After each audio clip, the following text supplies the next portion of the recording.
Okay, so you know how everyone's kind of doing the whole new year, new you thing? Right.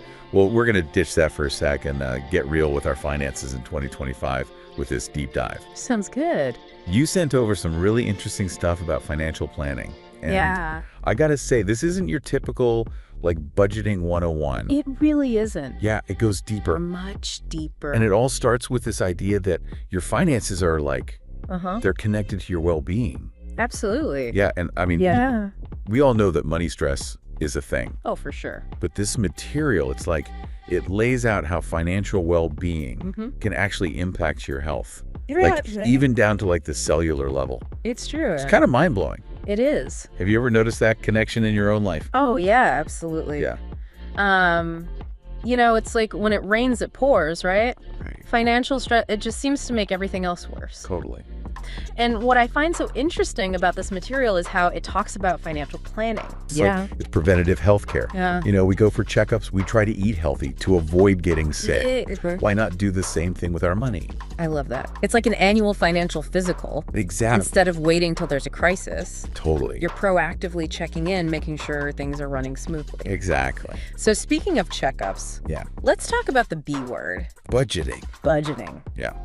Especially with inflation still, Oh, yeah. being a thing. The big thing. It's more crucial than ever to make sure that your spending is, Right. matching up with your income Mm-hmm. and, importantly, your priorities. Yes. Now, I'm curious, do Yeah. you use any budgeting apps I do. or any online tools? I do. Because some of them are surprisingly helpful They can be. in spotting those sneaky spending leaks. Oh, the leaks? Ugh, the leaks. I'm terrible for those. I know, we all have them. But I've tried a few budgeting apps. Yeah. And it is amazing how quickly you start to see patterns. Absolutely. Like, wow, I spend way too much on takeout coffee. It's so easy to do. Yeah. But honestly, sometimes I find those tools can make it feel more complicated. Yeah, I get that. What's been your experience? Yeah, it's all about finding the right tool that works for you. Okay. But one thing that never fails to simplify things Okay. is a good emergency fund. Oh, yeah. Now, this material, it recommends having 3 to 6 months of living expenses saved up, Okay. which can seem like a lot. Yes, that's a lot. But think about it. Yeah. If you suddenly lost your job Oh, yeah. or had some big unexpected expense, Mhm. that cushion could be the difference between weathering the storm or like spiraling into debt. Yeah. It's like buying peace of mind. That's a good point. What are your thoughts on that? Yeah, Do you have an emergency fund?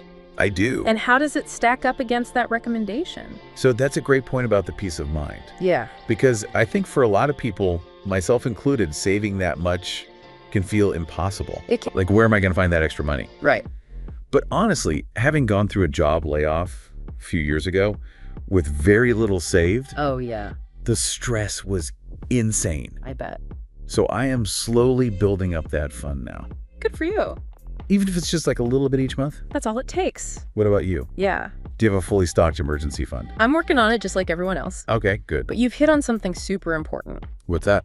It's not about finding this like lump sum overnight. Right. It's about consistency. Mm, Small steps over time. okay. And this kind of ties into what the material says about managing debt, Okay. especially consolidating debt. Okay. Now, that might seem a little counterintuitive at Don't first, do better. but think of it this way. Okay. Imagine you're juggling all these credit cards Oh, yeah. with different interest rates and due dates. Oh, yeah. Consolidating brings all that under one umbrella, Oh, okay. and you could potentially lower your interest rate and simplify your payments. It's about taking control and creating a clearer path forward. Yeah. Have you ever considered debt consolidation? You know, I haven't, Okay. but the way you explained it makes a lot of sense. Yeah. I always thought it was more about hiding the problem, not actually addressing it. Right. But if it can simplify things and maybe even lower my interest rate, Potentially. that's huge. It is. It's Yeah. a strategic move, not like a magic solution or anything. Right. But if it's done right, it can be a really powerful tool. Okay, so it's all about strategic moves, Right.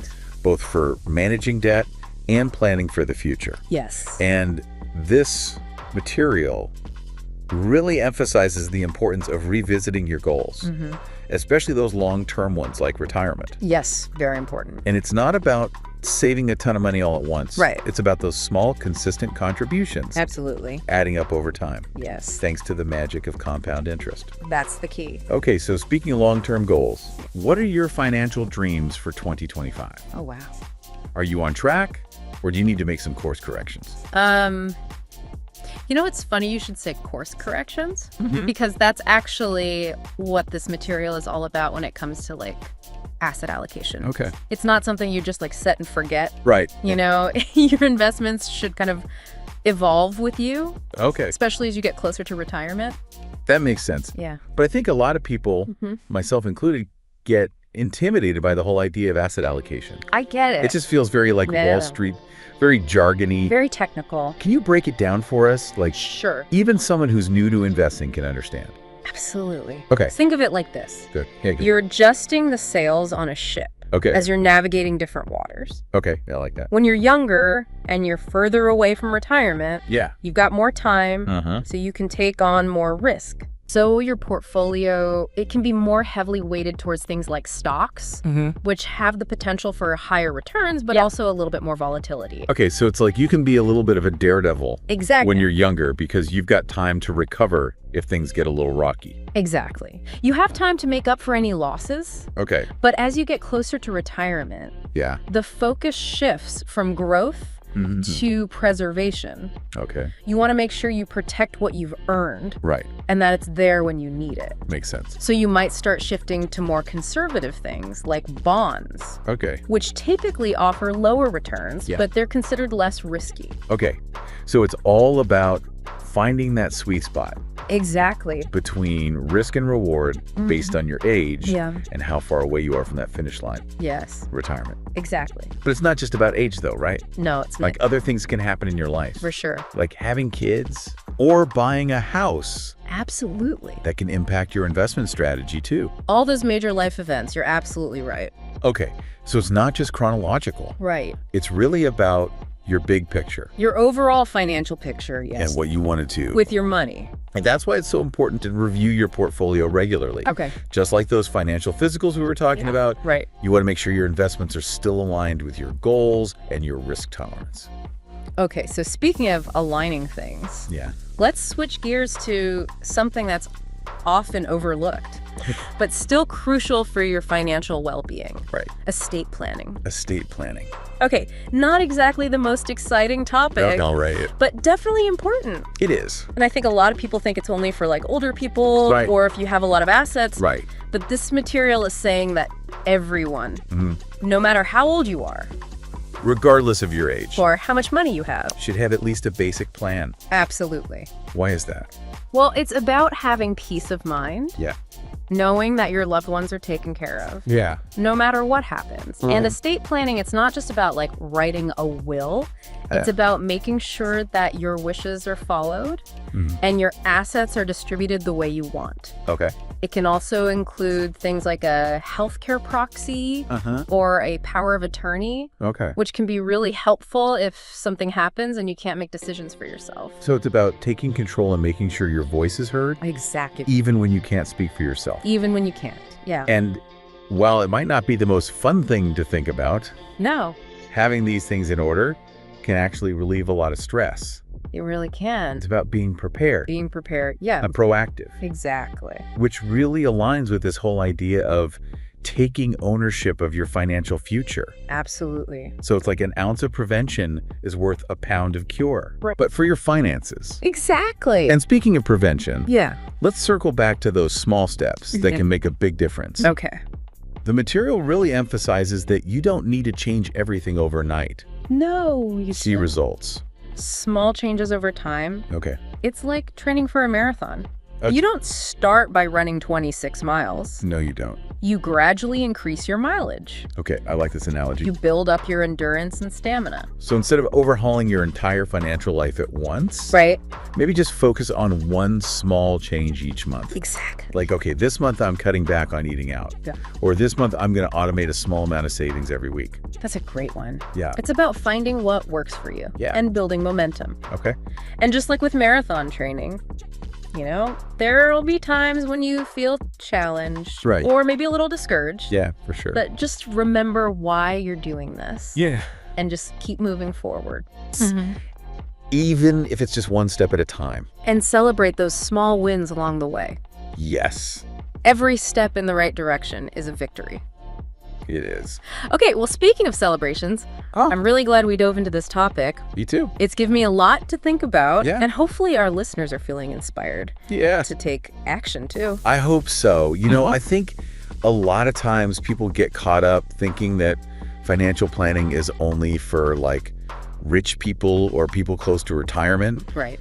But this material, it makes it so clear that financial wellness, it's a journey. It's not a destination. Right. And it matters at every stage of life, whether you're just starting out or you're a seasoned investor. That's something that really resonated with me, too. Yeah. Because for a long time, I had this idea that financial planning was all about, picking stocks or knowing, all the ins and outs of the market.